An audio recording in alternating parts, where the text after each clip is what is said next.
with fans and with a parade and all that.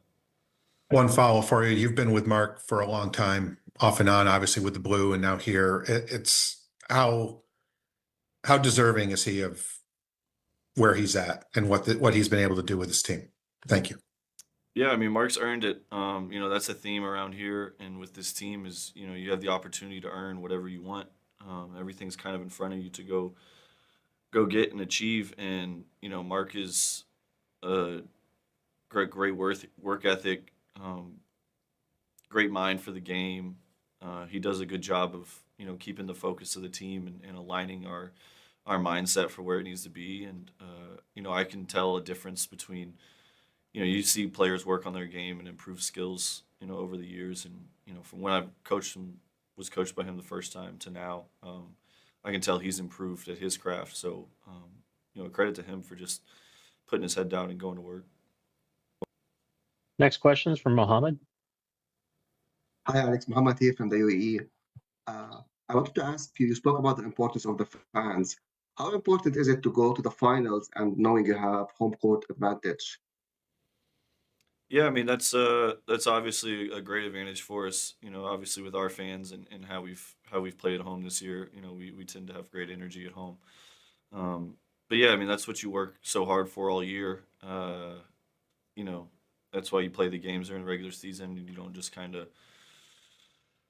hope to get to the postseason or just play for a number. Whatever the spot is. We had a game 7 against Denver that we played at home, which was I can't speak to what ifs, but it's hard to imagine us winning by 30 and then pulling their starters at Denver in a game 7. So just having that ability to know that if there's a deciding game, we get to play it at home is it's a good advantage for us. Thank you. Next question, Jeff Zilgett, USA Today. Hey, Alex, thanks for taking a few minutes this afternoon. I asked Mark about this. It's the 30th anniversary of the Oklahoma City bombing this year, and Mark said that everyone who comes through the organization pays a visit to the museum and memorial. I wanted to know what that visit was like for you, and how much I know you haven't been there a long time, but how much you can tell that that event has shaped and helped strengthen the community. Yeah, I mean, I went 9 years ago when I was in Exhibit 10, and then I played on the G League team. So like that should give you an idea of how maybe not serious isn't the word, but how much it means to the organization that is ingrained to us about what happened and how it affects the community. And I think why there's such a tight bond between the community and the team.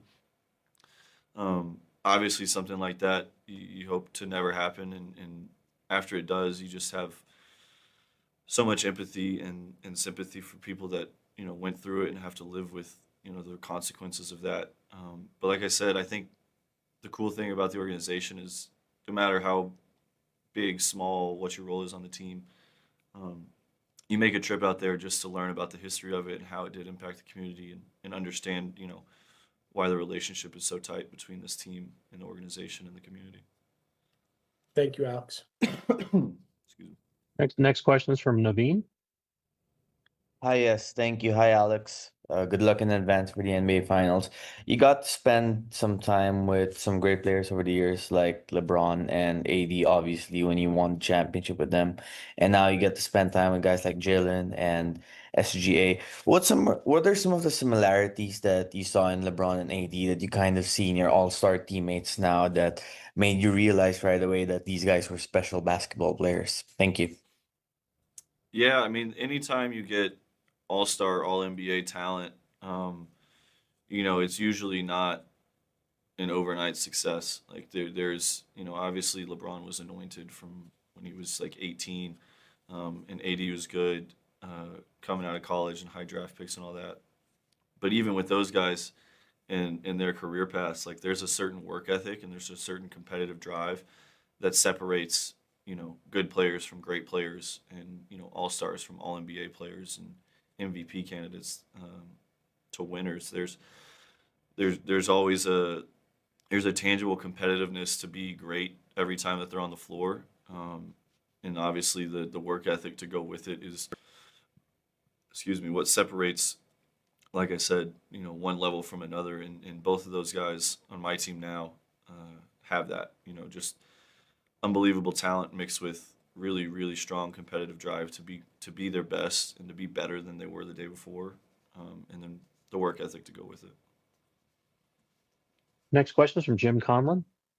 Hi, Alex. Jim Conlon here from RCB Radio Sport Ireland. Alex, you're renowned for your passing ability and your ability to make key assists in key games. I'm wondering, what's it like to be on the floor and have that 1-2 punch combination when we're playing with Shea, whose ability to drive and kick out in terms of spacing on the floor and being able to go over the top and deliver into the post to Chet as well. How is that like as a playmaker in terms of passing, making assists when you have that 1-2 punch to play off?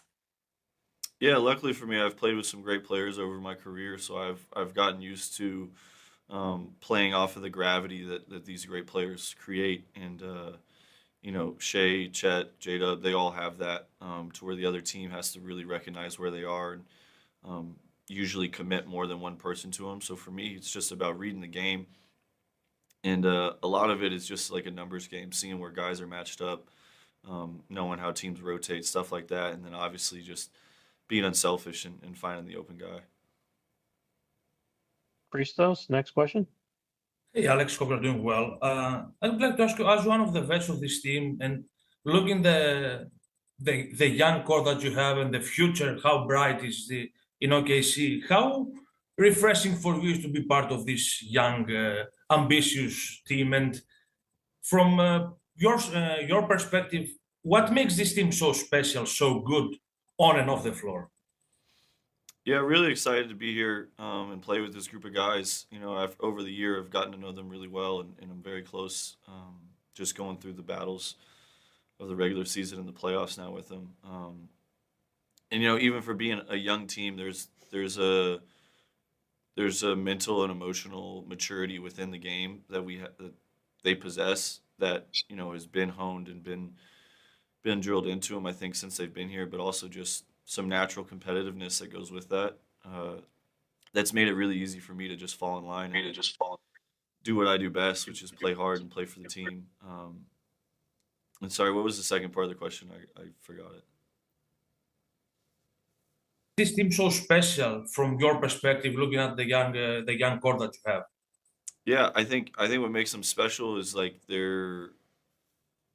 like I said, I think their ability to process things and learn so quickly. A lot of times with young teams in the NBA, there's a learning curve that is much longer and not quite as sharp. That I think we've been able to fast track and facilitate just the ability to progress. And I think that's it's a shout out to the coaches in the organization for allowing the guys to flourish in a good environment, but also a group of special guys that, like I said, are willing to sacrifice. They're willing to learn. They want to get better. They have the desire to grow. Whenever you get that, in young players, and then you put the competitiveness with it, there's opportunity for tremendous growth and success. Our final question will be from Tony from Mundo Deportivo. Yeah, thank you, Mark. Hello, Alex. Hello, Alex. It's Tony from Mundo Deportivo, Spain. Yeah, when you first arrived at the team, of course, you have already a lot of experience in the NBA, championship experience. But when Coach Mark Daigneault came up to you, presenting to you the ideal defense that he had, and as you were seeing this defense when in the process of getting used to it, what did jump out to you the most about it? Yeah, I remember when Mark came and visited me in Austin. That's where I live in the summer. He came and watched me work out, and then we went and got lunch, and we were just breaking down right after the trade. We were just breaking down, the team and how they like to play, and I was trying to figure out, my teammates and stuff like that. And one of the things he talked about defensively was, just the ability to play off of instinct. There's set rules and there's principles that kind of give the base and the structure for it. But he really empowers you to, if you see a play, go make it. And I think that's one of the strengths of this team is we have guys that have great instincts and mix that with natural defensive ability that a bunch of individuals have. And we put that together as a team. And I think through the course of the year, we figured out, different areas where guys are going to be aggressive, and you start to anticipate that, and you start to cover for them if they don't get it, and then it just puts the next person in rotation, and we do a great job of covering up for each other. So talking with him about that and then seeing it come to fruition through the season has been a lot of fun.